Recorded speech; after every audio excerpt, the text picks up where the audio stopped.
This video and every video on this channel is made possible by your support on patreon.com/616entertainment. I couldn't do this without you, and your contributions keep this channel alive.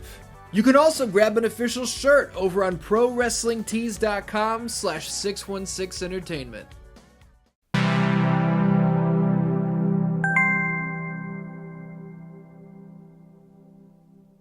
Well, if it isn't the wise and wonderful Mr. Captain McKay. Oh, well, hey, wise usually implies old, and that's how I'm feeling after being awake all day, so let's go. Hey, man, I woke up early today. I watched some Mortal Kombat Legends Snowblind, and I think now you and I are here to review it on Mortal Kombat Monday. That's absolutely right. I've been looking forward to this. Every time I see one of these cartoons announced, I don't necessarily look forward to watching it, but I look forward to talking about it with you. I feel the exact same way. I like barely knew that this existed, and then someone really brought it to my attention. They're like, "Hey, there's a trailer out," and I was like, "Oh, I'm going to talk to Captain McKay about this." There we go. This one came out of nowhere. Like, I think originally, like, I saw something on Twitter, and I was like, "What?" Like, this seems very recent compared to, like, the last one didn't come out that long ago, and then this one just hit. And I'm like, oh, wow, so they're serious. There's a trailer, there's, like, a date, release date and everything. So I was like, well, okay, I'll pencil it in. I also felt like this one, I had no idea when it was actually going to come out. And then after, I had no idea when it did come out. Because I saw people on Reddit, like, posting straight up spoilers. And I was like, I didn't know the movie was out. And then a day later, I see a thing like Snowblind coming to digital next week. And I'm like, so what the fuck is going on here? Who's watching this early? When did this come out? Like, I was totally out of the loop on this whole thing. Usually, like, I'll see, like, you know, somebody will have, like, the Blu-rays up for sale. Like, I'll be walking through, like, you know, a FYE or something, and they're just like, hey, here's the new thing. And that's how I know it's, like, actually available. But, like, you actually tipped me off a while back that it was, like, the $5 rental or whatever on Vudu, and I was like, I didn't even know that was, like, available at all yet. So, hey, you know, I'm glad it's out. Turns out it's been out since October, and I've just been, like, completely unaware of it. Yeah, see, that's what I mean. At the time we're recording this, it's December 1st. Now, I feel like with the other ones, and I could be totally wrong because I just have a rotten garbage brain and I just don't remember. I feel like with the other ones, we got on those quick. Like, I did the Scorpion one, I did, like, a written review for that, and then Warner Brothers fucked it up. But Battle of the Realms, I feel like that shit came out, and you and I were like, let's do it. And then this one, it's like, what, it's here? Oh, we'll get to it. I think we were, like, blazing through all of the movies and all the media and stuff at that point, and then, like, the Battle of the Realms just hit at the perfect time where we were already just, like, cruising through it. So it's like, well, what's one more? Let's go. Let's watch it. And then, you know, we're able to, like, talk a little bit about Scorpion's Revenge and everything with the context of the new movie now. And, you know, we're just on fire. And then, you know, we burned out, and suddenly this movie shows up. Well, and by the way, I should note, hold on, let me make sure that my count is correct. I'm opening up my calendar app here. Yes, indeed, we are currently, in this moment, recording, and the Dan Dans are listening to episode 99 of Mortal Kombat Monday. That's a special number. That's awesome. We should have pushed this to next week. I got a plan for next week, but we should have pushed it because this is better than that's going to be, so. Well, all right. And I'm not mad. Let's talk about this goddamn movie. Now, usually we do like a scene by scene, like what happened, and we break it down, and maybe we can do that. I feel like I have fewer actual bullet point notes this time, because I kind of feel like less happened, which is, I guess, not super insane, because everything fucking happened in Battle of the Realms. I don't know how they pulled that off. Not very well, but with this one, do we want to say how we felt about it at the top, and then we'll go scene by scene? We'll turn this thing on its fucking head. We could do that. I agree with you, first of all, on, like, Battle of the Realms. It seemed like I had more, like more specific small little notes, because I remember talking about that with you. There was, like, fight scenes we were talking about, and I was just like, I don't even remember that happening. Like, there's so much in this movie. Like, I forgot about entire fights that happened, because it was just, like, it was just, like, such a sensory overload. But this one, it seems like they they paced it a little bit better in terms of like having action scenes that like I remember more clearly. At least I think I do. I mean, I watched this like 3 or 4 days ago at this point now. So, you know, we're going to go through and see what I remember, because some of my notes are pretty vague. Like when I was looking at them before, I was just like, the fuck does that mean? Like, what? So, but yeah, what did you think overall? Before I get to that, I just want to add on that in Battle of the Realms, the way you worded it made me think of this. Watching Battle of the Realms, and our review of that is up. The Dan-Nans can go back and listen to it again if they want to. There were parts of that made me think of that recurring line on It's Always Sunny in Philadelphia, which is, what is happening? Where this one was much more, until the end, I will say, but we'll get there. This one was much more measured. I'm gonna say this at the top. I think it's fine. If I was giving it a rating, I might go with like a 6 out of 10. This did not blow me away in any way, but it also wasn't bad. I will say, I fucking hate the art style of this movie. I despise it. It disgusts me. And like, I'm trying to be a little funny, let's be honest. I'm not going to say I'm not trying to be funny. The red light's on. I got to do my part a little bit. But this, like, sometimes borderline photorealistic settings. Like, we see, like, this big tower that Kano stays in, and it looks photorealistic. And then we come inside, and there's, like, kind of realistic, like, fucking UFC cages. And then the characters are flat as fuck with these thick-ass black border lines with, like, a digital pencil effect on it. Like, it looked like there were parts where the lead did not catch the paper. I have no fucking idea what they were trying to go for here. It's so distracting, and it's so ugly, I could not get over it. I can't remember which character it was. It might have been Sub-Zero, but, like, throughout the entire movie, there was, like, I think it was a part of his arm, it was his forearm or his elbow, where, like, they extended the line to draw it a little farther than it needed to go, so he just looks like he just has, like, one little, like, hair hanging off of him the whole movie. And I don't know how they, like, thought that would look good or stylistic or whatever, because it was just distracting me the whole time. But, yeah, like, the art style in this, as soon as it started, I was kind of like, this is markedly different from the last two, because the last two were very consistent. Yes. But, like, with each other. And this one is, like, doing its own thing altogether, which is, like, it reminded me of, like, I don't know, like, pre-rendered PS2 backgrounds with, sure, like, 2D, like, cartoon characters, like, superimposed over it, and it was, like, very jarring at some parts. Like, some of it looked like, I don't know, like, the opening credits to, like, Mulan or something, where it's, like, a scroll in the background that somebody threw watercolors on, but the rest of the art style isn't like that at all, so it just, like, looks out of place and weird. Super out of place. It looked unfinished. It looked... And, like, maybe it's in the style of, like, Tim and Eric do that thing where they act like they're not good actors, and that's a choice that they make. But I don't know why you would make the choice for an animated film to be like, let's make it look like it doesn't belong. I don't understand that.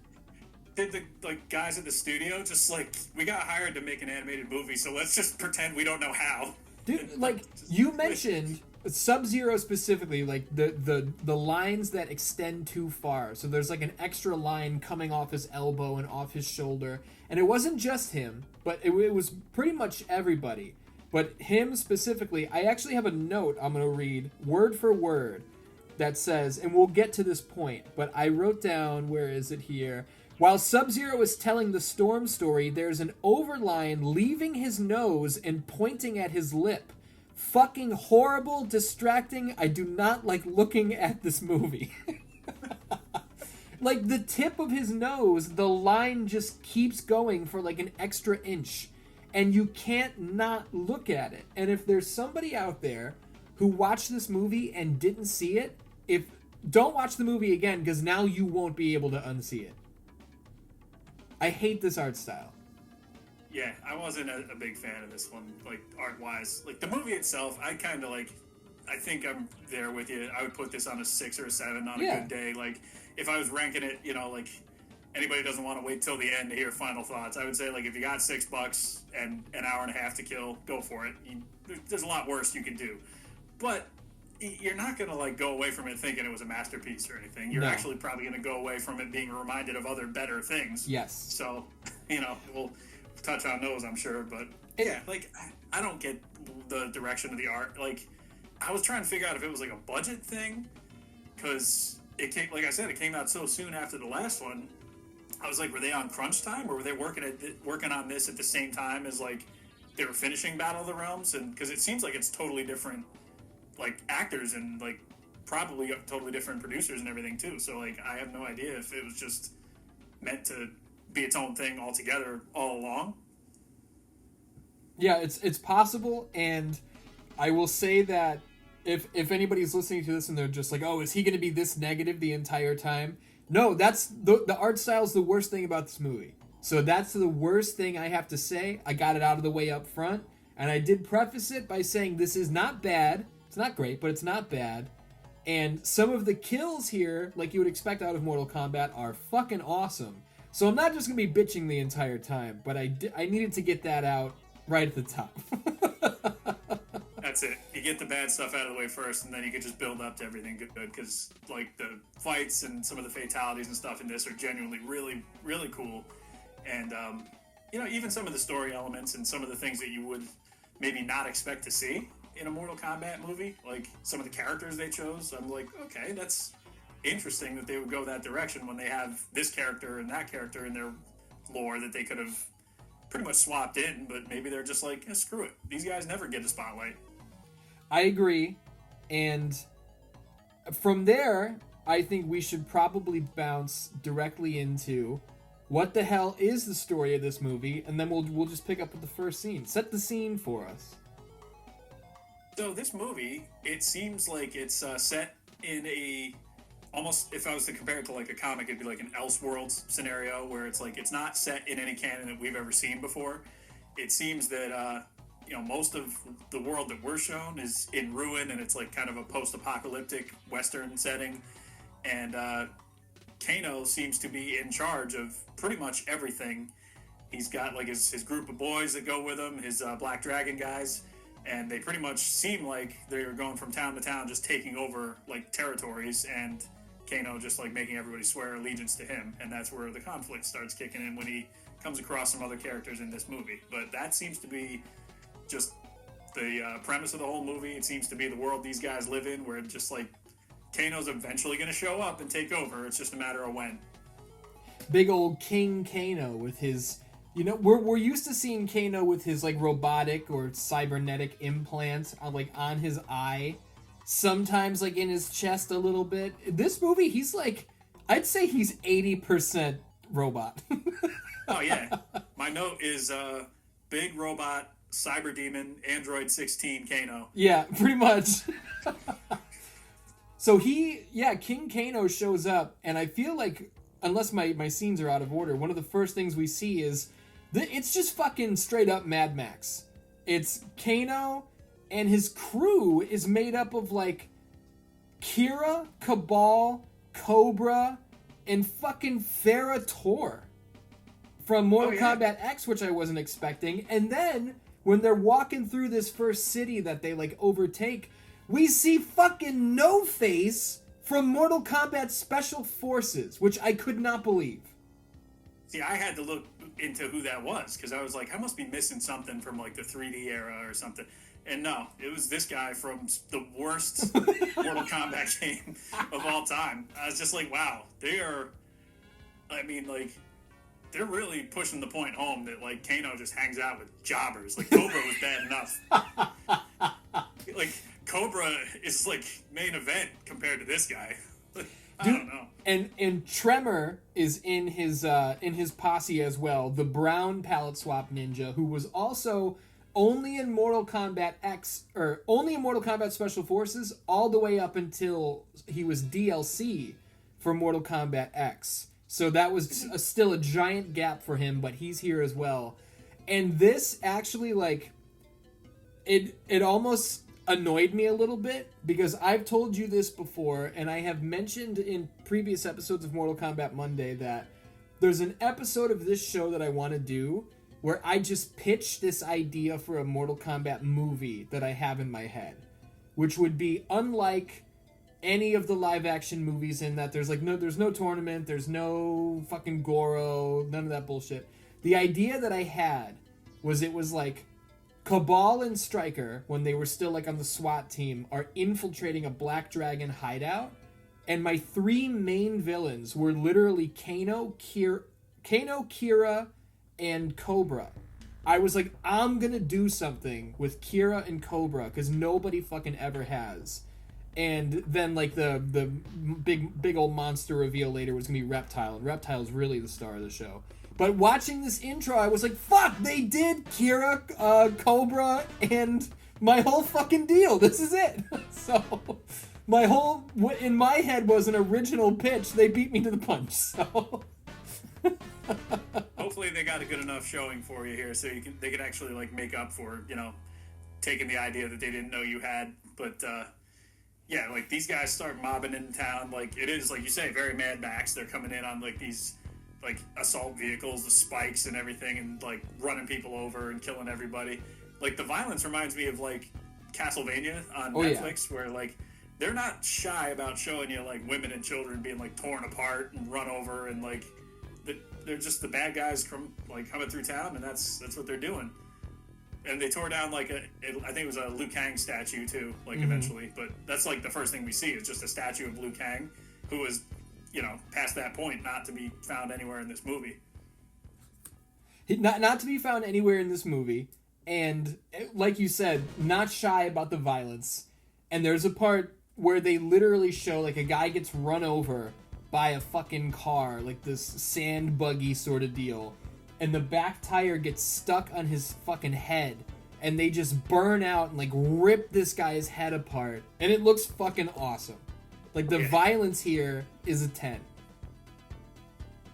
They definitely did Mortal Kombat proud with the violence. They're just like, the art style I don't like, but they made up for it by like some of the animation and like some of the fatalities and stuff. Like the quality of the animation, I think, dipped the last movie, but when they wanted to be effective with it, it was effective. It was well done.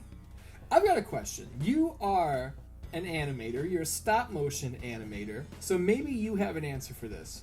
Can you tell me why in DC animated movies, in these movies, most of the time shit looks really smooth, it looks really nice, but then there are certain spots where things happen with like main characters not in the background, and it's like 5 frames per second, and it's super chunky and like like, do you have any answer for why that happens?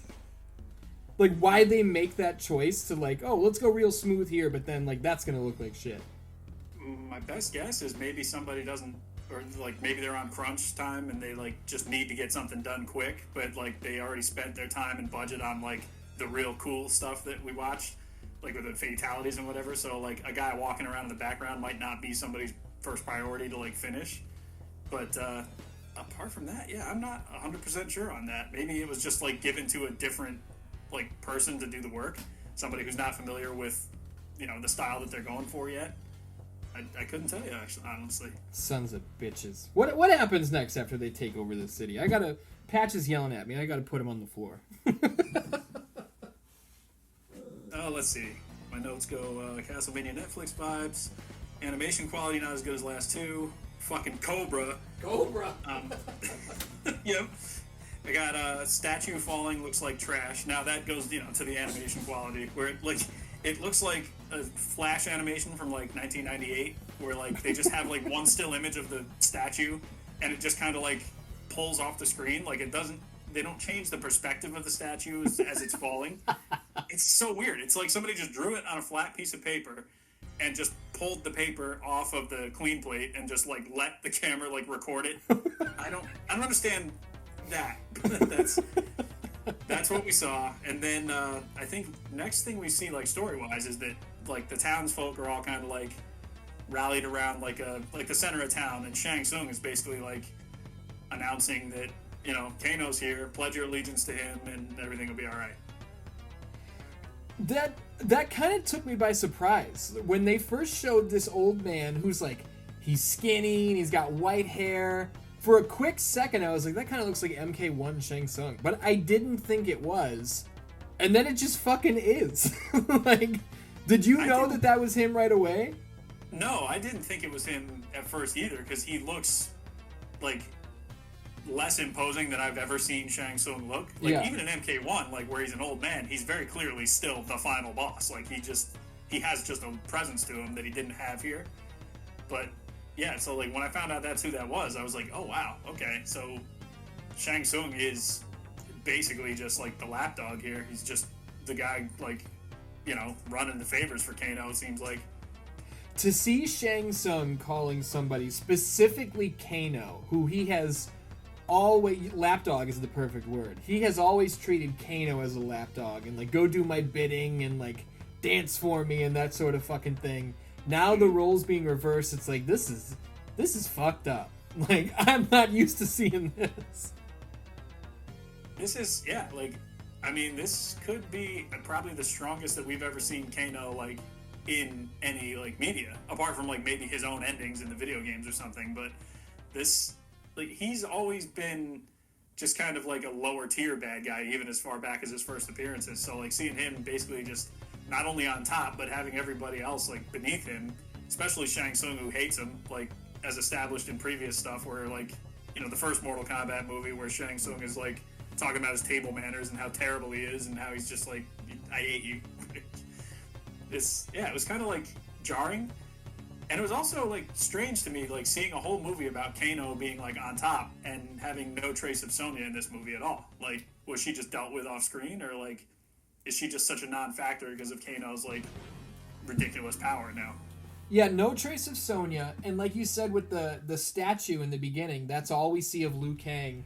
There were probably people who turned this movie on, and they were like, well, how did we get to this point? They don't tell you.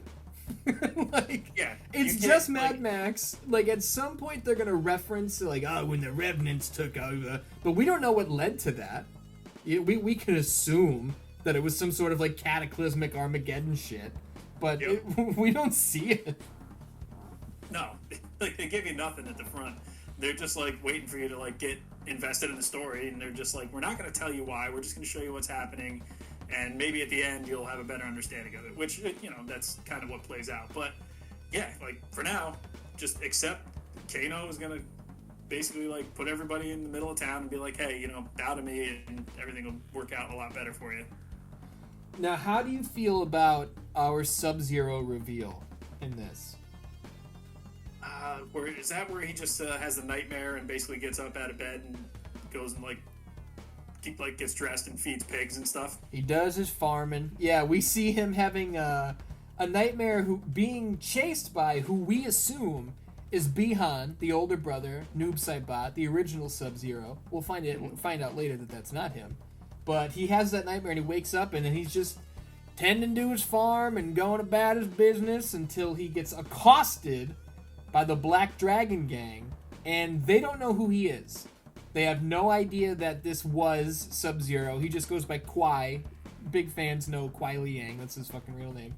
But they don't have any idea that that's him. So they basically just, like, bully him, rob him. They take his fruit and his vegetables, which they're shocked to see because they're like, where the fuck did he get, like, fresh food? Because it's the wasteland. It's the apocalypse.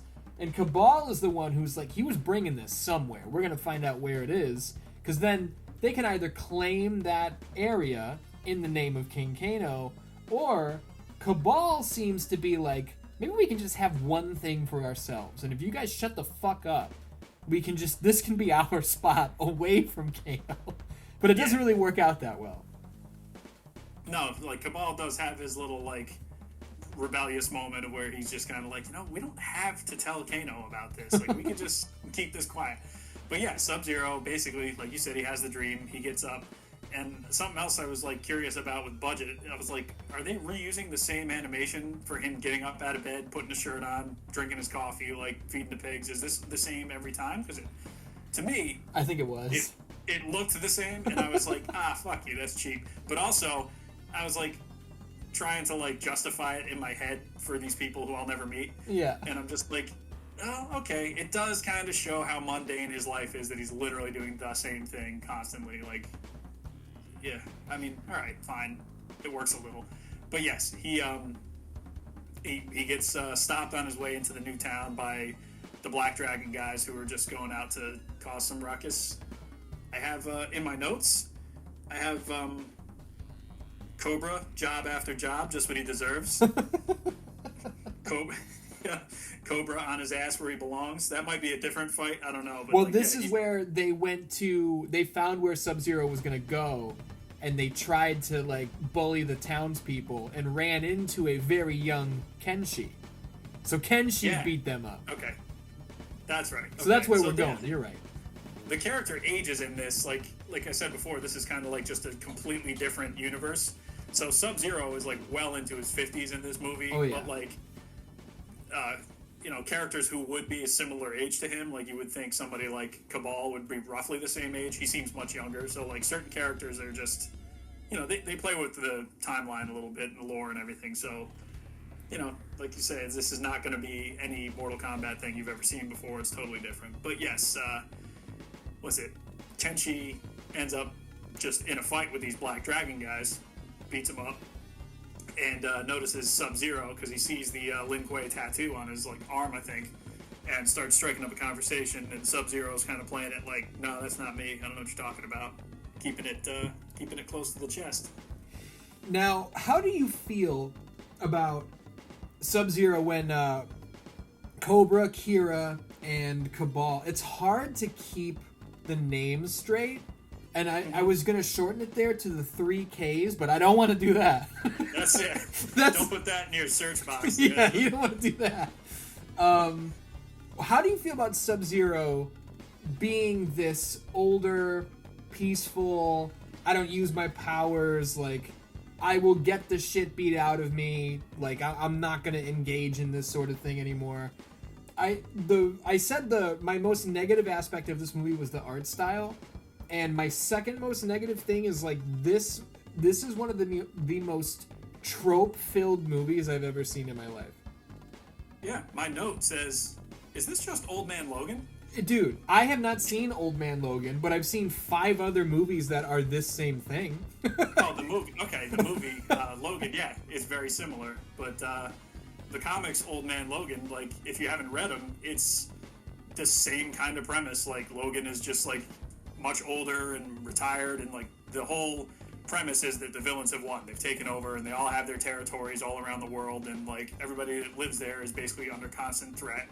And at one point early on in the series, Logan is, like, intimidated by bad guys, and instead of fighting them, he just lets them, like, beat him up. And I'm like, this is gonna be Old Man Logan. This is what we're watching. Okay. I mean, it's not necessarily bad, but it just, like I said before, it reminds me of something, like, much better that I'd rather be reading instead of watching this movie. On that same note, like, you have a quick thing that you can go directly to, like, oh, it's just this. You just got a PS5 in God of War Ragnarok, correct? Indeed, I did, yeah. In God of War Ragnarok, you go searching for a character. Now, this is not a spoiler. It's a 40-hour game. This happens in, like, the first 90 minutes. So okay. You go looking for this character, and you find them, and this is them. They're like, well, aren't you this vaunted warrior? And he's like, no, I was. And he doesn't fight anymore, and he's peaceful, and it's like, I just played God of War Ragnarok, so that's right at the front of my fucking head. And then to watch this, I was like, that's only one of the 10 times that I've seen this. And it's not just that, like, character archetype, but, like, there's a part coming up where the Black Dragon crew comes back to this town, and Kenshi stands up to them again, but this time they've got Tremor. And Tremor fucks Kenshi up. And they do the spot where Tremor grabs Kenshi by his collar, lifts him off the ground, and he's like, bow to me or whatever, and Kenshi spits blood in his face. And then the bad guy, like, he throws the good guy down. And I'm like, I've seen this 25 fucking times. Like, yeah. Yep. It's just copying, like, it's very... You said earlier, because we've been throwing this thing around, like, this is unlike any Mortal Kombat you've seen, but it is so much like so many other things you've seen. Yeah. It it makes me think they just dug up like a generic like kind of post-apocalyptic Western script and just plugged in some Mortal Kombat characters. But yeah, I mean, like, this is very, very familiar, not in a Mortal Kombat sense, but definitely in like a storytelling kind of tropey. You've seen this before sense. I feel. Go ahead.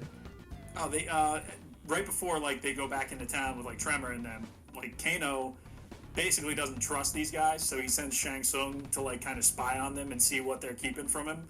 So Shang Tsung is like off to the side watching this whole fight go down, like with Tremor and Kenshi and them. And I liked seeing that Tremor is a motherfucker in this movie. Like, oh yeah, like really hardcore Mortal Kombat fans always pop for a palette swap ninja, and I feel like Tremor gets a lot of love from the fan base because he doesn't get a lot of love like from the creators. Like, he's only popped up twice. He wasn't even in Mortal Kombat Trilogy because, you know, everybody was supposed to be there, but he wasn't there.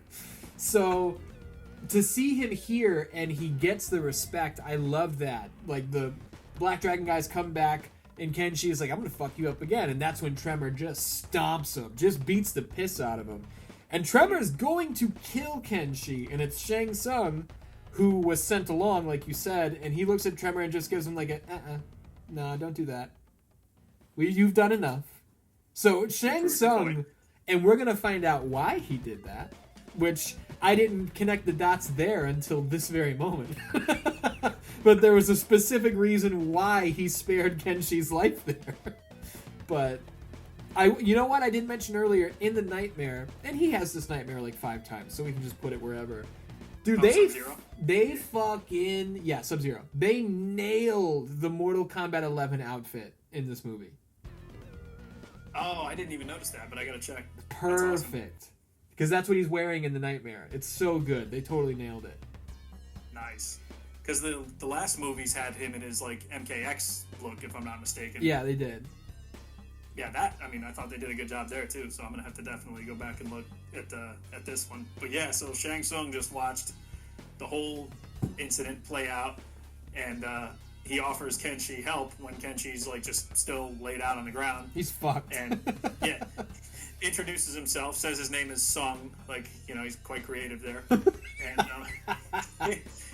and he tells him about a sword called Sento, which we, you know, fans recognize as Kenshi's like enchanted blade that he uses in all the games and everything. And so he's like, you know, take you to where this sword is, we can find it.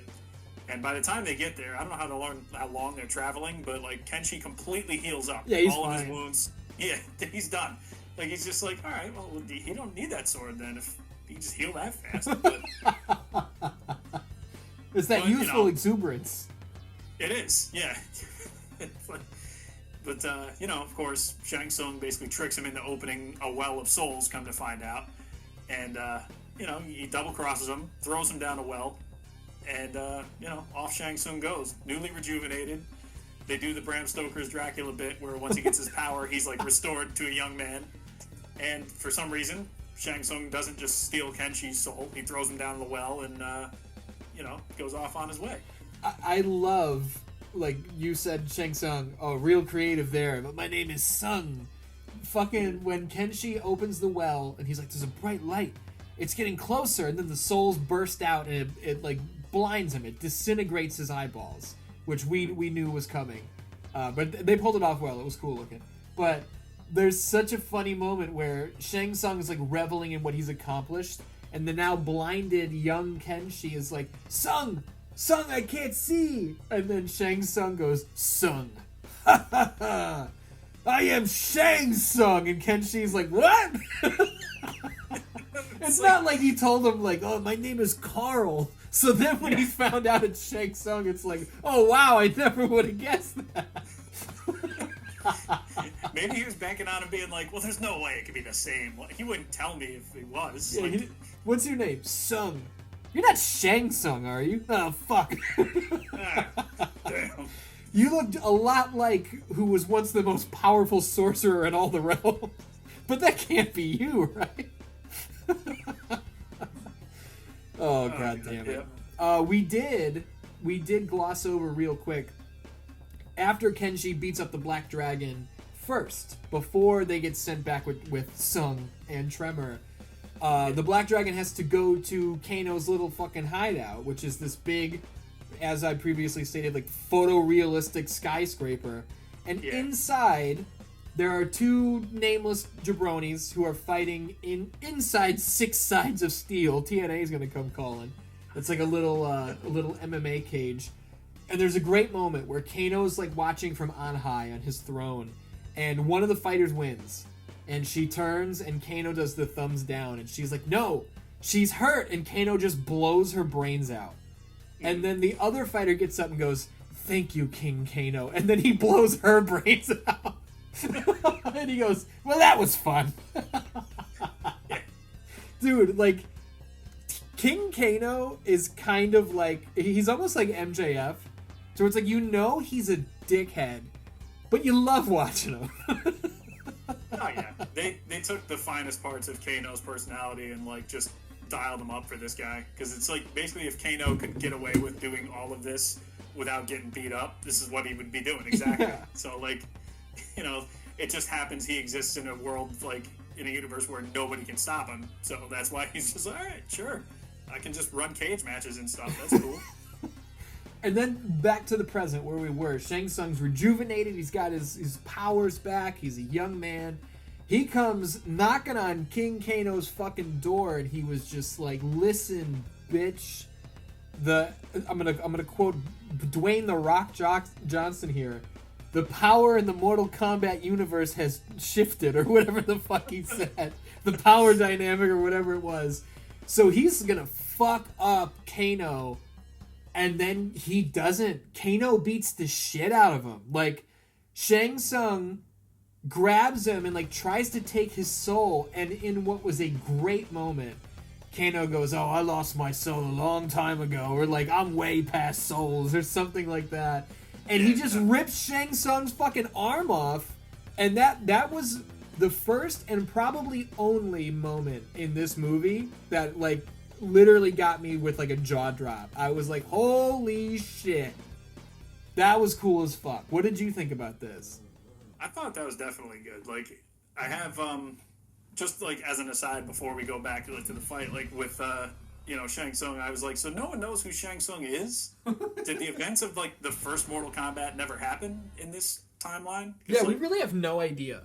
Yeah, but he does say like when, I think it's when the well, like, explodes and he, like, absorbs everything. He does say, your souls are mine. So I was like, they got you. Okay. Yeah, that was good.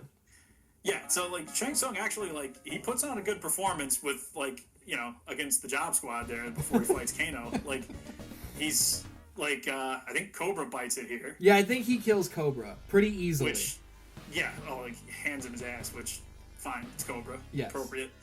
I think there were some others that died. I don't know if they were just nameless jabronis or what, but I know Kano eventually, you know, he like starts like shooting at him, and Shang Tsung does a cool move where he like opens a portal and then like opens another one and has all the bullets fly out at Kano. Like at one point, I'm like, all right, he's pulling out all the tricks. Yeah, it's actually awesome. I'm like, but then like you said, you know, he gets him at his mercy, and then turns out Kano is like impervious to getting his soul sucked, so God damn it. So yeah, he like rips his arm off, and then he just starts smashing his face against the wall like repeatedly. Like Shang Tsung, his like jaw has fallen off and like broken apart, and like he's missing like teeth, and like it's one of the more gruesome moments, and probably the worst I've ever seen Shang Tsung treated in one of these like movies. And he rips his fucking head off. Yeah, just like pulls his head off after, and he's just like, you know, the whole time he's saying stuff like, I knew you were going to do something like this because you're Shang Tsung. Of course you're going to do something like, you know, like try and turn on me and all this stuff. But yeah, like if ever there was a thing in this movie that actually like put over why Kano was able to take over, it was that. I loved it because we're seeing how powerful, like physically, Kano is in this King Kano role, which is so cool. But then also for him to just be that cunning as well, like powerful mentally. At this point, I was totally sold on King Kano. I was like, this is really fucking cool. If this was a video game, I would be all in on like, oh, I can't wait to like fight King Kano myself because that boss fight's gonna be so sick. This was just a really cool rendition. I think the design's a little ridiculous, but Oh well, yeah. which they were probably going for. But I think that's just again, that's something Kano would think is awesome, so he would do it. Like, that's exactly right. You mentioned earlier, like the ages are off.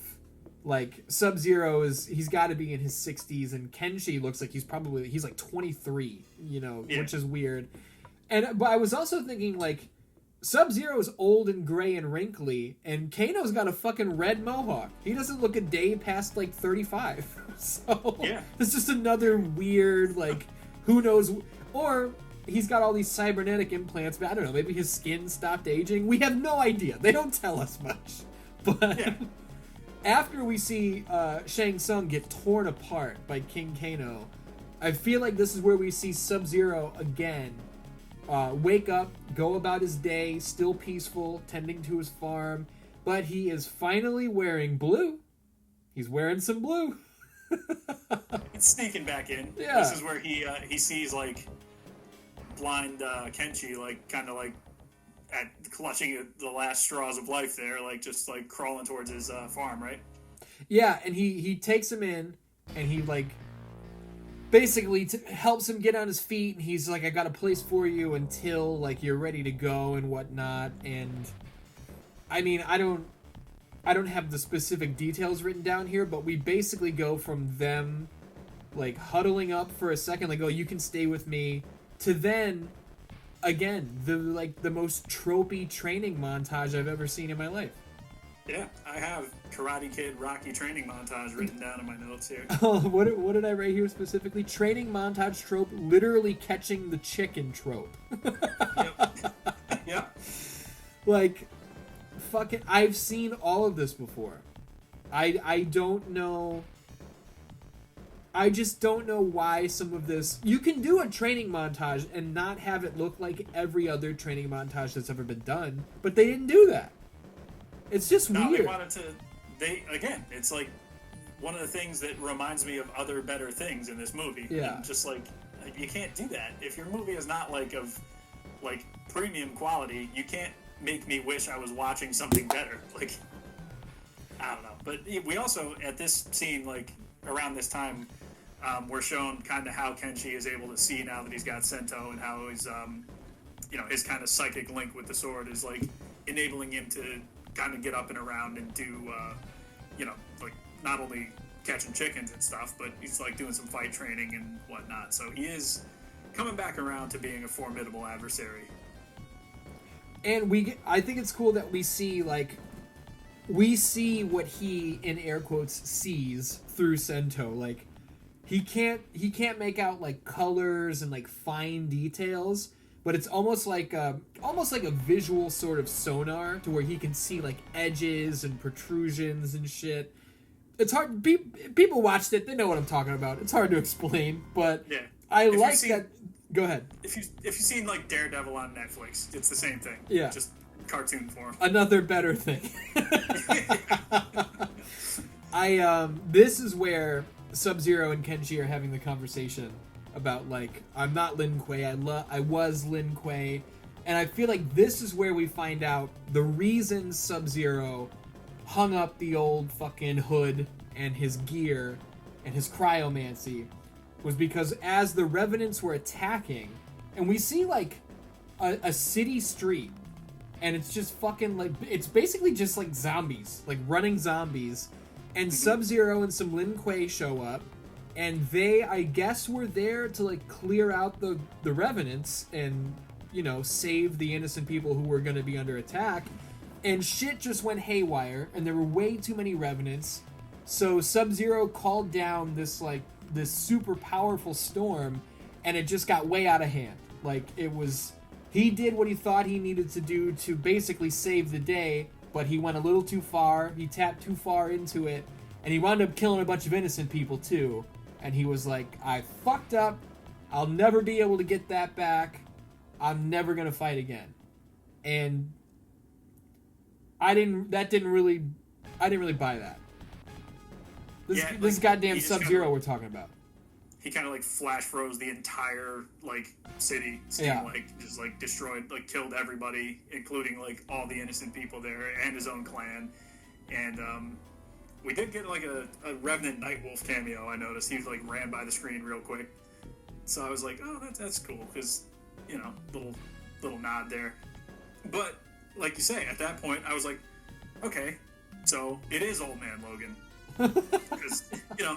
In the story, like as you read through the issues, like the villains that took over, you find out like how they were able to take over, and it's basically like, hey, you know, we always fight the same heroes and we always just fucking get dropped. Like, why don't we like fight some of the other guys that we don't fight before? So like certain villains who normally fight Iron Man, they're gonna go fight Spider-Man now, and like he won't be equipped, he won't know how to deal with these guys. So you know, it cuts to like the mansion, the X Mansion. And suddenly all these villains break in, but it's all like deadly freaking like Omega Red and Sabretooth and all these guys. And Wolverine just like, he's going crazy. He's like screaming at everybody to get out of the mansion, just go as far as you can. And then like he manages to kill them all. But then Mysterio walks in. He's like, wow, you were easier to fool than I thought. And then he breaks the illusion, and turns out Wolverine just killed all the X-Men. That's good shit. I was like, oh, they did it. They had him kill all of his friends. And now he's like, I'm done. I can never do this again. Damn, that's real good. I like that. See, when that is something, this made you think of something better. This also made me think of something that's not better. It made me think of Batman v Superman, where Superman is in front of like Congress because they're just like, oh, you had that fight with Zod, a lot of people died, fuck you, or whatever. And Superman's there to like defend himself. Patch, I'll feed you just a little bit, buddy, okay? Can you hear him go like, oh? I just heard that one. I was like, oh. So what's happening is Superman is he's there to like try and talk to them or whatever, doesn't matter. Movie sucks. The point is, Lex Luthor hit a fucking bomb in that place, and they were all there to talk to Superman, and all these people die, and now Superman has to live with the fact that all those people died because they were there to talk to him. And in Batman v Superman, Superman does what Sub-Zero does here. He goes through a thing where he's just like, well, maybe I shouldn't do this. Maybe I should hang up the cape. And the same way I don't buy Sub-Zero in this movie saying that, I don't buy Superman doing that. He's fucking Superman. One thing goes wrong and you're going to have him be like, well, I guess I should quit. You know? Yeah. It doesn't add up. Yeah, that whole scene that you just reminded me of, there's so much wrong with that. There's so much wrong with that whole fucking bullshit movie. But I mean, like, you're Superman. You don't hear a bomb 10 feet to your right. Oh, yeah. Or you don't, you know, when Lex Luthor basically, like, tells the Congresswoman he knows what's up by leaving, like, the Granny Smith jar on her thing. The cup Superman's of piss. Not like, yeah, Superman's like, it kind of smells like piss in here. He doesn't pick up on any of it. Superman somehow misses all this. But yeah, that's a whole... God, that whole movie. Jesus. Anyway, back... And you know what? Before we get off this, the specific reason I don't buy it with Sub-Zero is like, oh, I killed... There's innocent blood on my hands. Bro, you're Sub-Zero. I've watched you do some shit.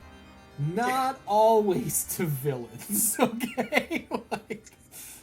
You know, it's okay if you've turned over a new leaf, but you can't act like this was never you, bro. Or that this was never the Lin Kuei, because the Lin Kuei, he reformed them. They were horrific assassins, you know? So, I don't know. It didn't work for me, brother, as I stroke my Fu Manchu. Oh god, so yeah, we get the backstory. Sub-Zero is like a pacifist now. He's a farmer. He's doing what he can to help people in a different way by like providing food and everything. But yeah, he basically has given up, and so Kenshi is gonna eventually like go into battle on his own. And Sub-Zero basically says like, I'm not doing this so that you can go and die. I'm doing this so that you can live. He's like, you gotta be smart. You gotta stay off the radar and stay out of people's way and do this. But Kenshi's not having it because he's got a grudge at this point. He's got something to prove, and he just basically is left up to his own devices to do it on his own. Because I think at this point they find that Kano and the boys have like invaded that town, like the town that Kenshi like defended before. So they're over there. They're doing the same thing they did in the first town, where Kano's like, "Pledge your allegiance to me," and then there's the one guy that doesn't. He gets shot and like right in his head. Yep. And he was like, I will never kneel because a man who kneels is not free. And Kano was like, I like you. And then he blows his brains out. And it's animated very well. And then Kano is walking away from the corpse and goes, freedom is overrated. A lot of the violence of like the grizzly or kind of like just gunshots and that kind of stuff just reminded me of like Metalocalypse, like that style of like just absolute chaos going on, like, and just people suffering from horrible wounds. And I was like, all right, yeah, that was good. So Kenshi, doesn't Kenshi show up and he's like, not my town, pal, and like he's ready to go into war. And correct me if I'm wrong, Sub-Zero shows up with him, but Sub-Zero's got some help, right? Well, I mean, or am I skipping a little bit? Well, Sub-Zero and Kenshi eventually like leave off. Okay, they leave together. Part ways. Well, they part ways because like Sub-Zero like is like, I'm not doing this. Yeah. And Kenshi's like, look, all the stuff you taught me applies here. Like, I'm gonna go do it, whatever. So Kenshi does go into town and he goes on a spree and he's like handling business pretty well. But I think Sub-Zero kind of has a change of heart. He like sets his like farm on fire and he like breaks what we saw earlier is that he has Scorpion's like spear thing on the wall. He breaks it out of the glass in case of emergency, I guess, and just allows Scorpion to arrive. And Scorpion basically says something to the effect of like, did you do it again? Your oath or whatever? Yeah. Did you? Yeah. And Sub-Zero's like, not yet, but I'm gonna. So this is what I took from that, and I do like this. And I forgot to mention this earlier, was Sub-Zero said to Kenshi before Kenshi left, like, if kneeling keeps the people around me safe, then I will remain on my knees. And I was like, oh, I like that line. But yeah, Sub-Zero, he lights the fucking farm on fire. He summons Scorpion, and then Scorpion's there, and he was just like, did it happen again, or did you do it again? And he's like, no, but I will. What I took from this is Sub-Zero and Scorpion have a pact. And I feel like Sub-Zero has told Scorpion, like, if I ever wind up doing that again, I need you to be the failsafe. Like, I need you to take me out. That's how I took that. Because it seemed like Scorpion was saying, like, all right, if you need me for that, I'm here. Doesn't trust himself to not use his powers again, so he's like, I need insurance. Yeah, it hit me something to make sure. Yeah, I likened it to in like the Tower of Babel storyline, where the Justice League finds out that Batman had a contingency plan on how to take down everyone in case that they ever turned evil, because fell into the wrong hands. And at the end, Batman and Superman have a conversation, and Superman's like, what was the contingency plan for you? And Batman goes, the Justice League. It's you guys are the contingency plan for me. To me, it seems like Sub-Zero is like, I need you to be the Justice League to my Batman. Like, if I fly off the handle, you need to be the one to get rid of me, because I think only you can. So, I thought that was kind of cool as fuck. Yeah, that was cool. Like, seeing, like, as a point of interest, like, Scorpion and Sub-Zero, when they're fully decked out, just look awesome in this. Fuck yeah, like, they do. They look really cool. Yeah, Scorpion's costume was, like, as far as I'm aware, it was, like, totally original. And Sub-Zero's, too. I recognize it, yeah. It was, like, Scorpion was, like, mostly black with some brown, and then, like, a few splashes of yellow. And he kind of, like... It was almost like a Scorpion mixed with Noob Saibot sort of thing. Like MK11 Noob Saibot, where it's very, like, ragged and, like, cloaky looking. I was into it. Yeah, I thought he looked great. I don't recognize if it's from something. I have no idea. So, like, I think that might have just been an original design, and it worked. It looked awesome. We should get Todd McFarlane on the phone. Get it? Yeah. Get a figure going to that. Make me an action figure. And I say Todd McFarlane, so it's only $20 and not $100. Yeah, that's even better. Guide me through the rest of this. The boys show up, and now the shit hits the fan. It's on. Yeah, they got Kenshi. Like, he was putting up a good fight for a while, but he was eventually just overpowered. But he was showing like he's very skilled now with Sento, and like all the training paid off. All the buckets he was balancing on sticks and everything. He's doing great. But he does eventually get kidnapped, and so Kano's got him strapped up to like a crucifix, and they're like torturing him. Kano like blows his fingers off, like a couple of like fingers off of each hand. I do also have like a note, like Kano's got the whole job squad lined up. I was like, is that Draman?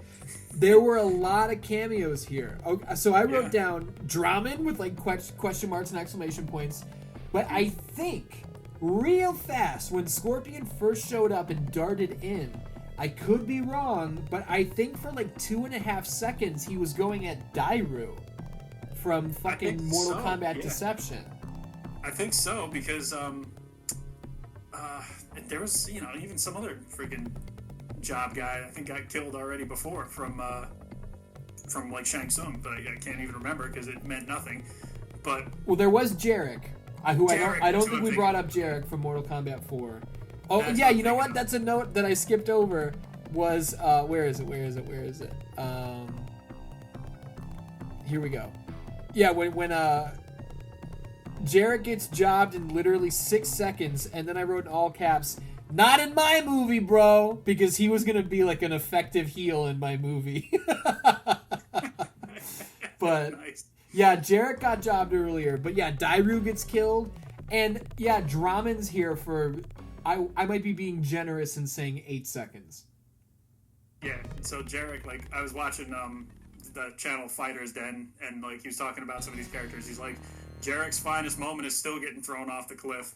What was up, whatever the fuck he said. But so yeah, I'm looking at these guys all lined up, and I'm like, wow, they really did just like go all back through the history of like all Mortal Kombat continuities and get every jobber they could. Like what is it? Collector too busy? Like he's not there that day. Like, come on.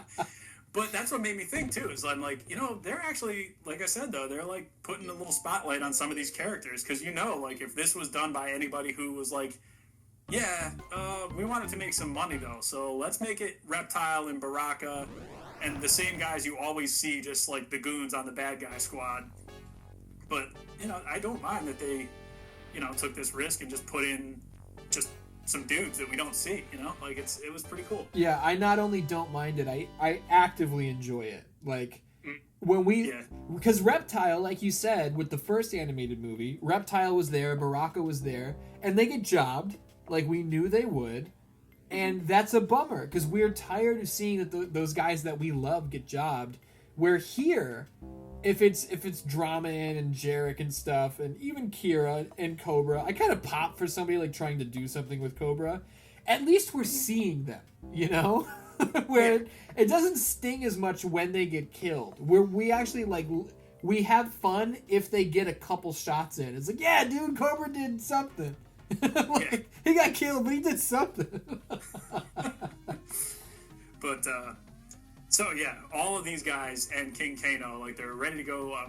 They're basically ready to kill Kenshi, but then Sub-Zero and Scorpion show up in decked out in full regalia, and they are ready to just murder all these guys. Which this is where like the fights started getting like a little tougher to keep track of, because there was just so much fighting going on. But yeah, it was awesome. Like I have let me pull the notes back up. I think Scorpion's fatality on Aaron Black was Aaron Black, another jobber that I forgot to mention. Hey, I like Aaron Black. I mean, out of all the newer NetherRealm characters, he's about mid-level for me. Like, he's no Ferritor in terms of jobbing. Like, he's not quite that bad. Hold on, are they yet to kill Aaron Black, or did they kill him in 11? I mean, it's tough to say what happens in 11 because of the way it ended. So, like, I can't remember if he dies, honestly. I don't either. I haven't played through the story in a while. I feel like we've just seen him being, like, an effective kind of, like, supporter bruiser. Where, like, we've even seen, like, Melina got in X or 11. I don't fucking remember. I think it was X. It was X, because Devora kills her. I feel like they're Unless I don't remember them killing Aaron Black in 11, I feel like somebody likes him and they're just waiting to make it really like special, like someone finally got him, which I appreciate. But yeah, Scorpion gets him here. Yeah, there was no chance for him. It's so good too because like it's Aaron Black and Scorpion and they face off like in an old west like duel, and Aaron Black like puts his hand by his gun. And Scorpion puts his hand down like he's ready to throw the spear at any second, and they lock eyes, and Scorpion just goes, "I wouldn't." Like, Yeah. Oh, dude, then he fucking gets him. Real good. Yeah. Pat, we're almost wrapped here, buddy. Don't worry. Scorpion takes out Ferritor as well in another, like, because Ferritor was, like, doing some work on Sub-Zero, but Scorpion comes in for the save there and, like, just, like, pulls whichever is the small one through the big one's like head, I think, at one point. Just like, it was real good. You know what's funny about Ferritor here is in the beginning, like one of my first notes is Mad Max, Ferritor, and then I wrote at this point, I almost took Ferritor out of my notes because they were completely missing from the rest of the movie that in my head I was like, oh, I guess that wasn't Ferritor. And then now they're here to die, and I'm like, I guess it was Ferritor. Yeah, they're back. What the fuck? Where have they been?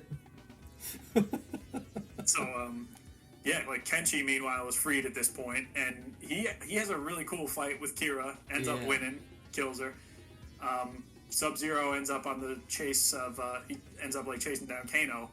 I'm trying to think, I think at this point, Scorpion is fighting with Cabal. Yes. And that's another really cool fatality, just the way it was animated. I thought that was nicely done. It is, and I'm going to touch on two of these. Yeah, Kenshi kills Kira, and my note, word for word, is Kira's death in the gimmick vision was awesome. Because we see it like through Kenshi's eyes, like the blue sonar deal.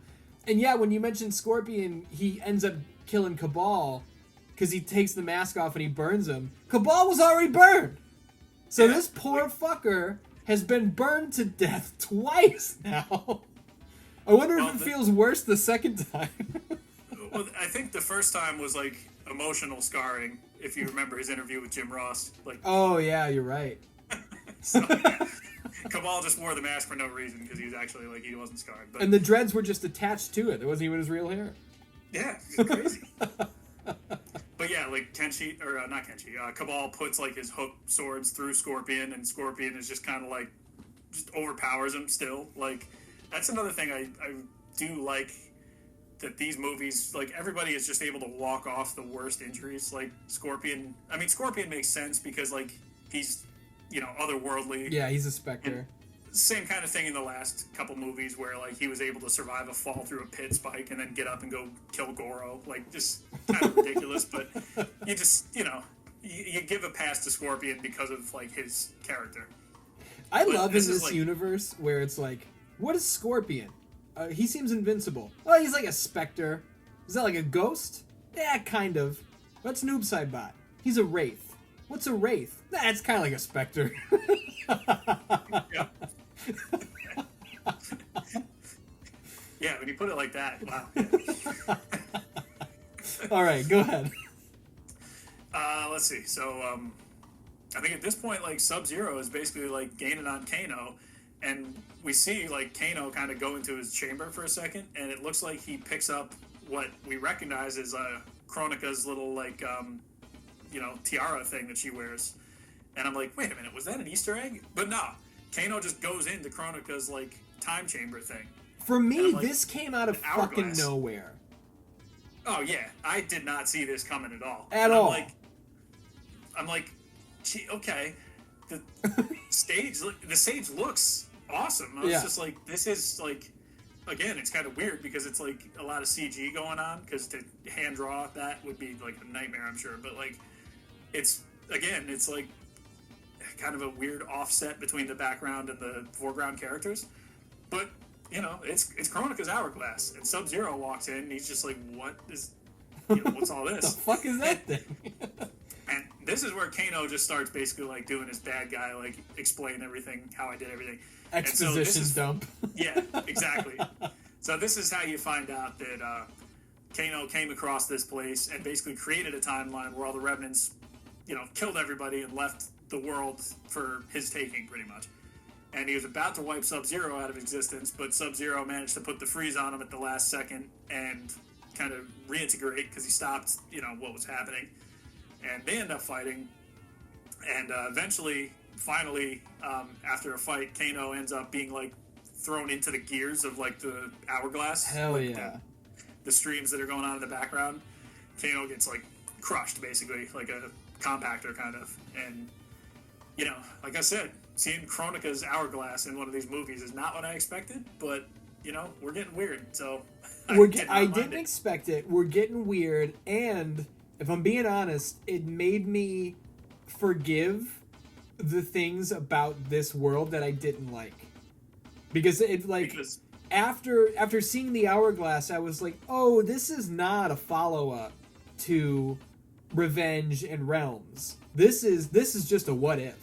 So I like that, and I kind of like that it's not revealed to be like a what if until the very end. Up until that point, we're kind of like, this kind of feels like a what if, but I'm not sure. And then we get full on confirmation that it is. But I do want to say, in the Sub-Zero Kano fight, Kano cuts off all 4 of Sub-Zero's fingers on his left hand. He apparently loves small joint manipulation and cutting off people's fingers, because he did it to Kenshi too. Yeah, but shot him off. There were 2. Actually, go ahead. He cuts off his arm too. But that's where I'm going.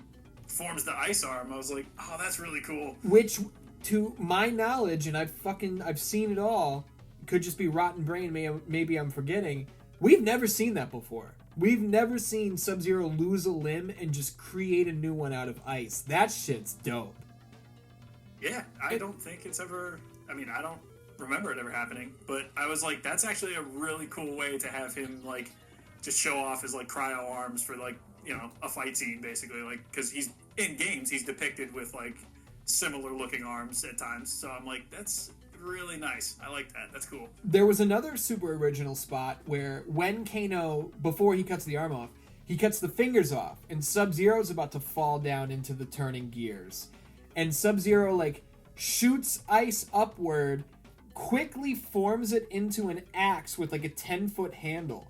And he sticks the axe in Kano's shoulder and then climbs up the super elongated handle. Also... super original. Never seen that before. 2 big pops right there. This was a really good final fight.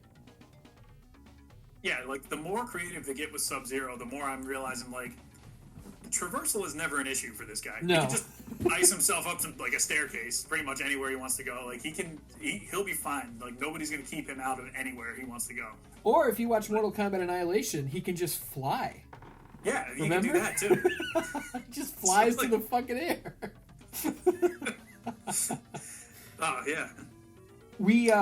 I don't think we hit on Tremor fighting Kenshi, or is that the final? Because they split off before Sub-Zero fought Kano because Tremor sees Kenshi, and Kenshi's basically like, nah, I want this guy, because at that point Kenshi had been embarrassed by Tremor earlier in the movie. So. Yeah. Got to get that win back, brother. Yep, that's right. Now, this fight takes place inside the fucking MMA cage. And someone needs to tell me who in Mortal Kombat is obsessed with these fights taking place inside MMA cages. Because we saw it earlier in this movie with those 2 Jabroni Jabinskis. And we saw it in the fucking live action movie where whatever his name is, fucking Dan Connor or whatever, he fights goddamn Sub-Zero in a fucking UFC cage, right? That's right. Yeah. Who's doing this? Who wants Mortal Kombat in a UFC cage? It's fucking not me. I don't know. They've done it in a game once or twice too. I think they have. I don't know if that was just because of Ronda Rousey, but they had Sonya in the cage fighting, whoever it was in MK11. And I was like, is that just a nod to this stage? Kano just has a cage where people fight all the time? Is that what they're doing? You know what? Yeah, it probably is, but still. Yeah, why he needs it is anybody's guess, but so yeah, they end up fighting, and I'm trying to remember the specifics of it. I know Kenshi gets the better of him. Yeah, it's kind of back and forth, and like it's not. Kenshi's not just like powered up on good guy sauce and walks through Tremor. Tremor still fucks him up, but Kenshi, from what I recall, he dices him pretty goddamn good with the sword. Yeah, because he loses the sword at one point, and I think it gets thrown outside the cage. But because he's like psychically linked to it, he's able to use it still. I really liked Tremor's look here, and I mentioned earlier I love that they put him over as like an actual effective heel, but also just like the splits in him, and you can see like the pulsing and like running lava. They did a very good job on Tremor. I got nothing but good things to say about how they used Tremor here. Maybe some dink will be upset that he gets killed. He's a bad guy. He's got to get killed. It's nothing, you know. But yeah. he was fucking cool here. I think they did a really good job with him. Yeah, I mean, like, my familiarity with this character is pretty much like MKX guest spot. He's just like, you know, I never had any real attachment to him. So seeing him here, I'm like, okay, they made him pretty cool. Like, I can get behind this, and he's like a believable, you know, I guess right-hand man to Kano, like going around doing all this, like all the heavy hitting for him.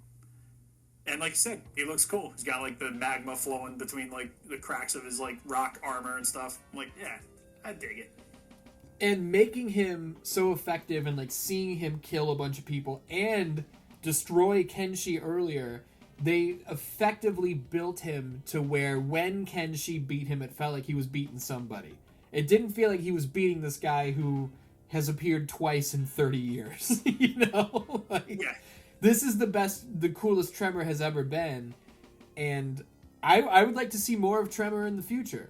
I cannot say the same about where this movie ends, which we're basically there now. Sub-Zero kills Kano, traps him in the gears, gets torn to pieces.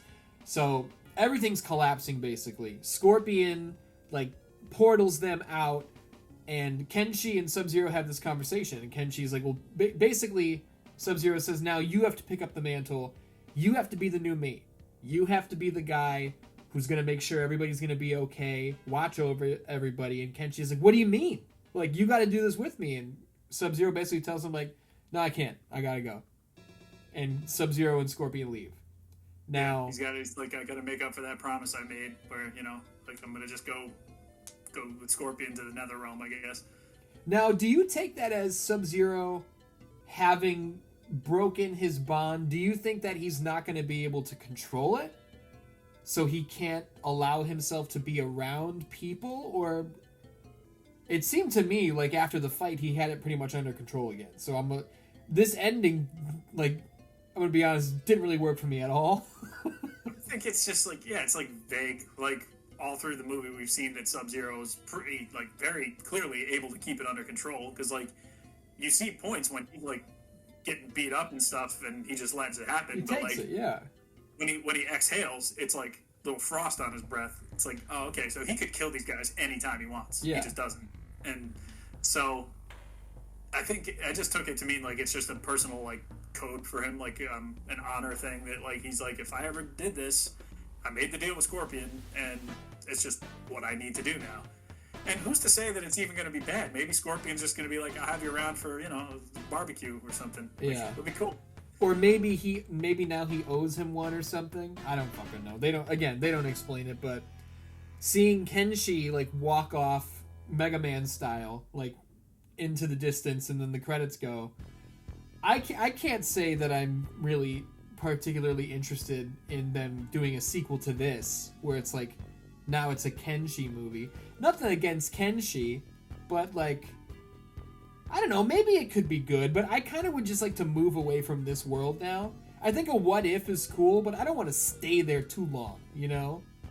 What do you think? Yeah.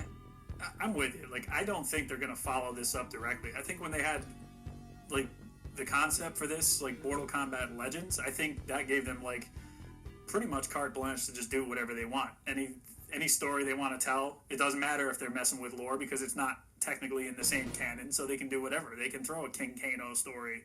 We've seen that Chronica's Hourglass exists now, which makes you assume there's all these timelines that you could just pretty much make up your own thing. And interestingly enough, like the first two movies being in the same continuity, with like one being a direct sequel to the other, and then they end, and the third movie is now an anthology. Haven't we seen this before, Ian? You know, it does sound a little familiar. You know, I would be curious to know if we go back to Battle of the Realms continuity for the next movie, and there's a Thorn trilogy, and Mortal Kombat Legends 4: The Return of Scorpion. Yep. Then there were. Like, oh wait, but then you couldn't do the Revenge of Scorpion because you already have Scorpion's Revenge. No, you can still do it. It's like you have like 3 movies just called Halloween. Why not? Like, and 2 of them are in the same timeline. Yeah, in 20 years they'll do Scorpion's Revenge, which will be a sequel to Scorpion's Revenge. Oh yeah, you're right. And then eventually they'll do Scorpion Ends. Scorpion Kills. Oh man, yeah. See, the thing is, all the fun they could have with this. Scorpion Ends for whatever reason. Take 2. Scorpion Ends for whatever reason is just mostly about like Kung Lao. Yeah. And people are like, what the fuck? Oh man. But yeah, like I noticed that too. I'm like, oh okay, so the third one's an anthology. They're taking a risk, and we're gonna see if it sinks or swims, I guess. So, to what you were asking before, I don't see a direct sequel to this coming out at any point. I think the next MK Legends movie might be a similar kind of thing where they'll focus on kind of like a upper tier character and maybe a mid tier character who we're not super familiar with, somebody like Kenshi, and put in just a bunch of different characters that you don't see very often and used in ways that maybe we're not familiar with, which I'm on board for. I didn't love this, but I can appreciate that they tried something a little different with the franchise players. You know what I would be on board for, and I wonder if you would be. For the next one, like you said, we've seen Chronica's Hourglass. I think you give this team, the Legends team, I think you give them the Mortal Kombat versus DC Universe idea and just see what they do. That could be cool. We don't need another game out of it, which, you never know if they're going to do it. I don't necessarily need another game, but I think animated Mortal Kombat versus DC Universe could be a lot of fucking fun. That would definitely be interesting to see, yeah. Because, even if they just kind of took the story from the game as is and just kind of, tightened it up a little bit and made it a little bit more streamlined and, picked the characters that they wanted to focus on, they could do something really cool with that. And it's all, Warner Brothers. It's all under the same umbrella, so... whatever deals they got in place could probably make that happen. I would be all about it. I would be all about it. And when you say they got to tighten up the story, yeah, we can't do Dark Khan again. You got to come up with something a little better. You got to come up with something a little better. Even if it's just fucking Shang Tsung gets a hold of some Brainiac technology. Brainiac doesn't even have to be there, but Shang Tsung's got the gimmicks. That's good enough. We cannot take a guy named Darkseid and a guy named Shao Kahn and call him Dark fucking Khan. You can't do that. That was so bad. But, They tried. They did try. But yeah, all in all, on the whole, I will reiterate that I hate the art style, but I don't think this movie's bad. I had fun watching it. I don't think I'll ever watch it again, but I had fun watching it. The violence is great. Some of the characters are handled better than they've ever been handled before. Kano taking out Shang Tsung was a jaw drop, huge pop. And after I watched it, I was curious at what people thought about it. And I went to Rotten Tomatoes. This has an 80% on Rotten Tomatoes, which personally for me, I guess a lot of people thought much better of this movie than I did. I said I'd go the 6 out of 10 range, which on the IGN scale would be okay. I think this is okay. But then I did indeed. I went to the IGN review, the video review, and I skimmed through it, and I saw that their guy gave it a 6. And all of the comments are like, you don't know what you're talking about! This movie's great! They're acting like the dude gave it a 3 out of 10. I think a 6 is totally fair for this. A 6 is not bad. A 6 means okay. It's okay for something to be okay. Not everything can be a fucking 10, alright? Yeah. I mean, like I said, if you got whatever it is, like $5.99, and you want to kill some time, this is totally, a fine way to do that. You're gonna have fun. You're probably gonna enjoy like some of the fight scenes and all that kind of stuff. And anybody giving this movie like an 8 or a 9 or whatever, like I'm curious to know what it is about it that distinctly makes you think that compared to like some of the other media that we've had, or not even in comparison, but just like what about this is a 9 for you? You know what I mean? Like, I agree. I'd love to hear it. Anything that I would think of that would make this a 9, like I said, has already been done somewhere else that I've already been able to like make the comparison in my head to, comics or different movies I've seen or whatever else. So like, it could just be somebody watching this and has never seen any of that other stuff before and just thinks this is totally like fresh and new. Like, more power to you, I guess. But like, like I said, genuine curiosity. Now, before we get out of here, I did post in the 616 Entertainment Discord, which everybody is welcome to join, and I'll put a link in the description or in the top comment, one of the two. Just look for it. Anybody can join if they want. And I asked people to lend some comments, questions, concerns, thoughts, ideas, whatever, to this podcast. And we got a couple of responses here, and I'll read this one from our boy Kaimo Films, who we both know. Hey, Says, nice. I haven't seen Snowblind yet, since it isn't on HBO Max yet, but I have seen the first two, being Scorpion's Revenge and Battle of the Realms. I think they're alright, with the first one being the better of the two. Briefly, what are your thoughts on those? Do you like the art style and character design and voice acting? And do you think the animation is the right fit for Mortal Kombat, as opposed to live action? How would these movies rank in MK's cinematic universe? So, Kaimo, you can go back and check out the older reviews because we have covered those in great detail.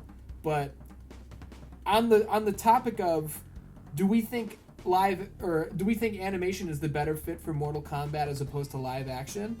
I personally don't even think it's a comparison. This is a much better fit. I think there's a time and a place for like both. Like, sure, the animation definitely gives you the opportunity to go, like above and beyond what you would be able to get away with in live action. Just because with live action, even though it's like suspension of disbelief, there's still always going to be that like element of realism and what's supposed to be realistic in your head. And with animation, they could go completely off the rails like they did in the last couple movies. So yeah, it's just about, how do you like your Mortal Kombat? Do you like it a little more grounded in reality? Or nope. Do you like it to just be like way over the top? Yep. Yeah, it's crazy. I would bring up here as well, Ed Boon has been doing these things on Twitter over the past like month or two where he will take questions for just a couple minutes. And somebody asked him recently, like, why didn't you nor like anybody connected to the games tweet about the 2021 film, like the live action movie? Like, you didn't say a word about it. And Ed Boon took the question. He could have ignored it, but he was like, that's actually a really interesting question. And then he totally sidestepped to like, the new one is in the works and each script looks better and better.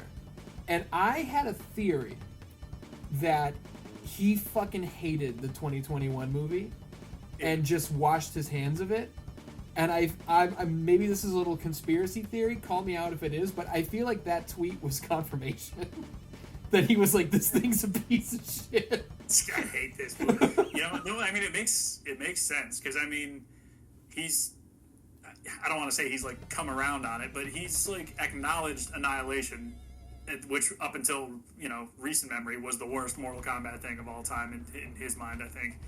And so like I don't know if like the time has healed some of those wounds and he's like okay with it and accepts its place as like the thing that people like, even though it's not very good. And I'm wondering if like this new movie just kind of like loosened his opinion of like earlier stuff like that, where he's like, well, Annihilation was bad, but at least it was fun. Like this other movie, I don't know. 100%. And like, it had to be painful. Some people like that 2021 movie. That's fine. I didn't like it. We did a whole review on it that Dan Ans can listen to, but it's on this very channel. But it had to suck to have that movie come out after like 20 years of no Mortal Kombat movies, nearly 20 years. And then they finally get another one, and most people did not like it. Whereas, the Super Mario Brothers movie from '93 comes out, it's maligned, people don't like it, and now this new one looks cool as fuck. That's probably, if you're Ed Boon, you probably had your fingers crossed for that. Not your fingers crossed for some people going like, bro, I'd rather watch Annihilation. But I don't know, man.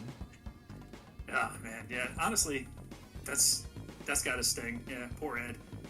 That's actually, we haven't talked about the Legacy series, have we?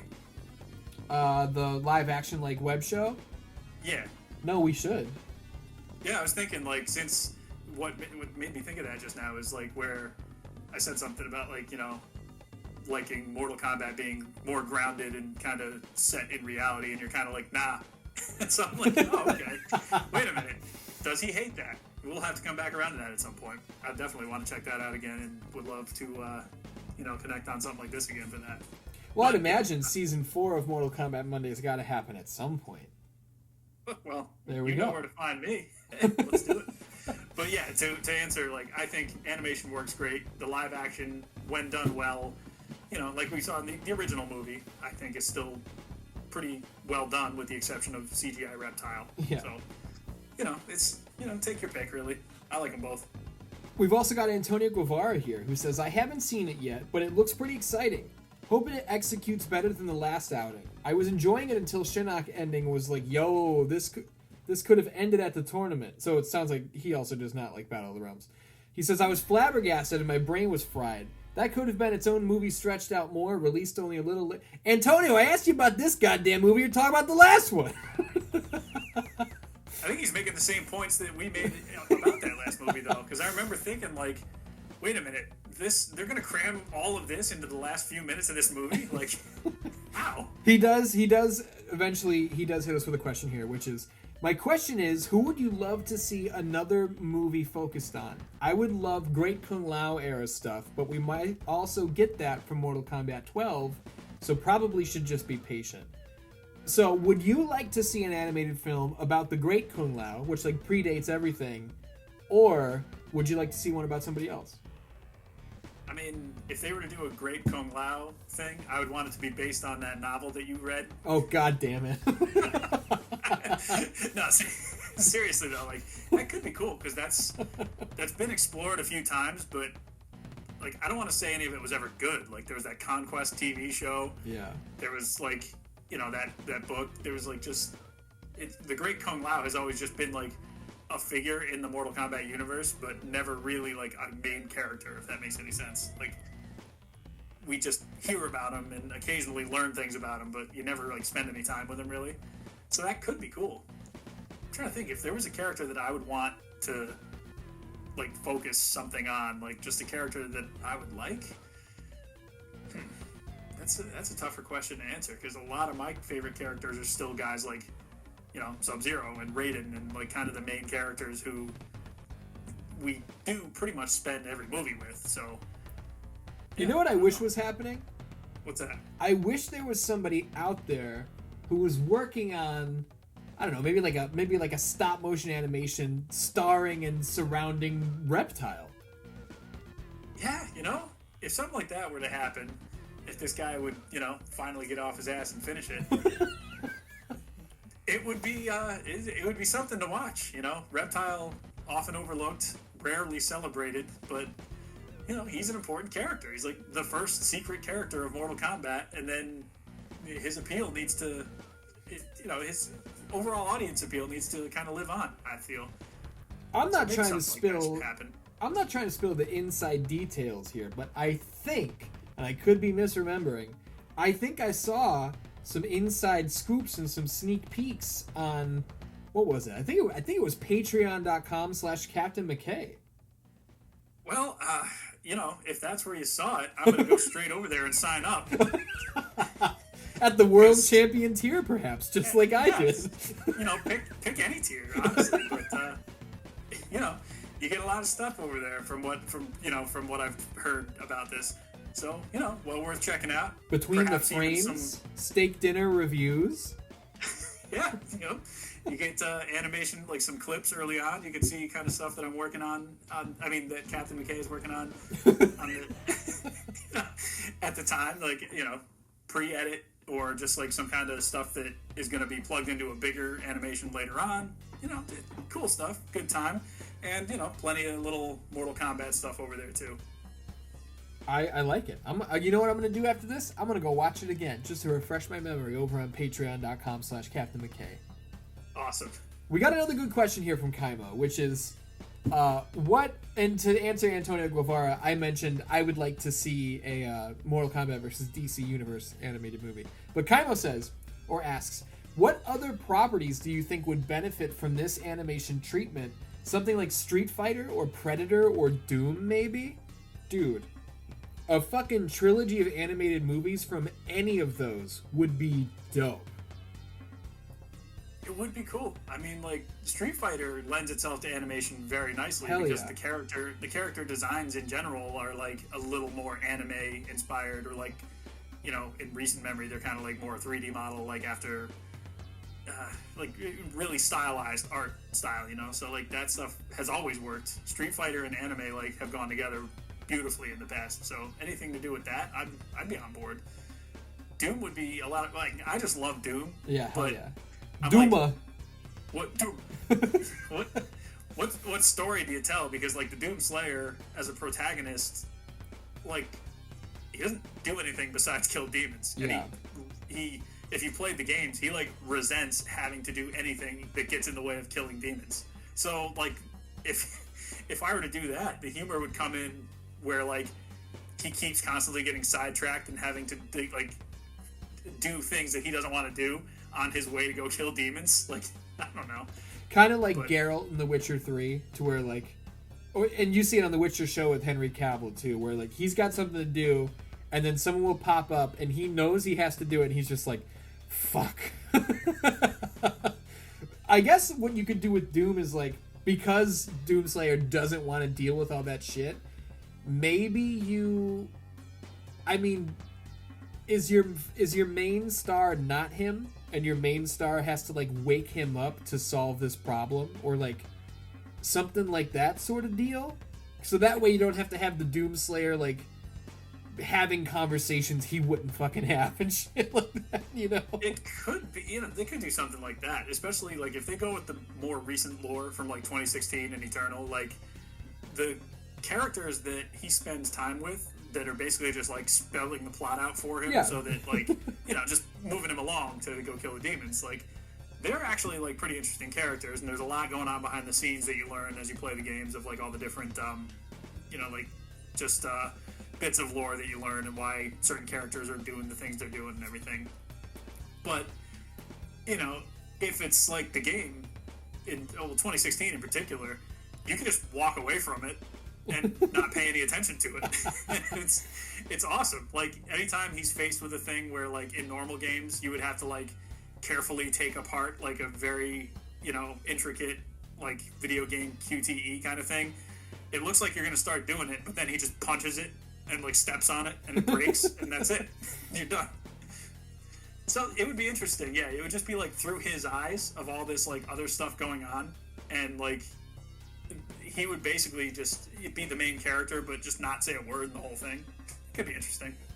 I don't mean to piggyback on or steal half of one of Kaimo's examples, but I think an animated movie, preferably a trilogy just like this one, and they'll probably do more Mortal Kombat Legends, but give me at least 3.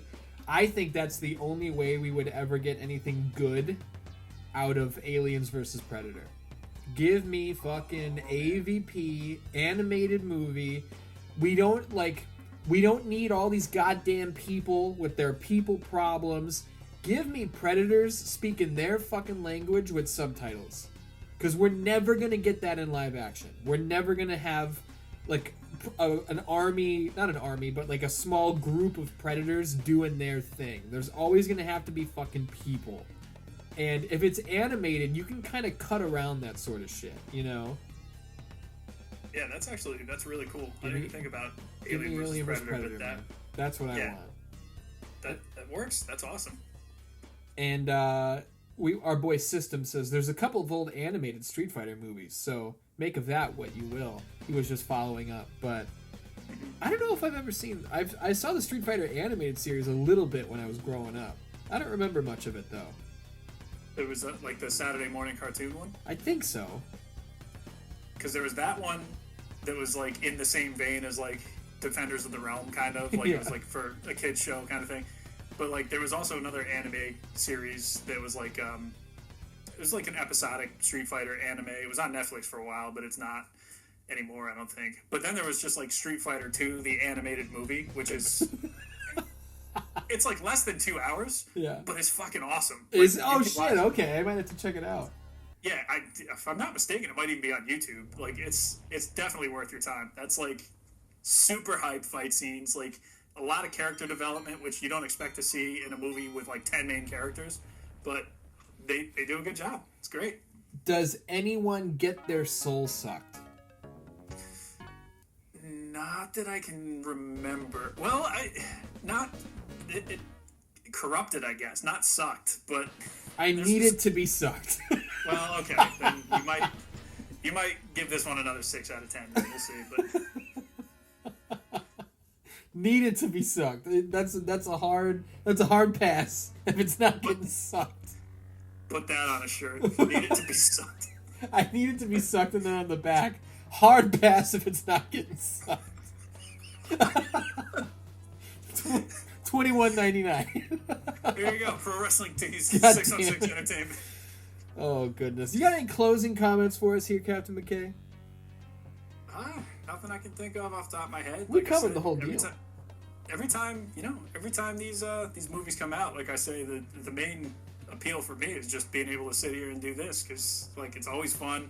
I always end up liking the movie more just because we've made some ridiculous points about it, and I'm like, yeah, now that's canon for me now.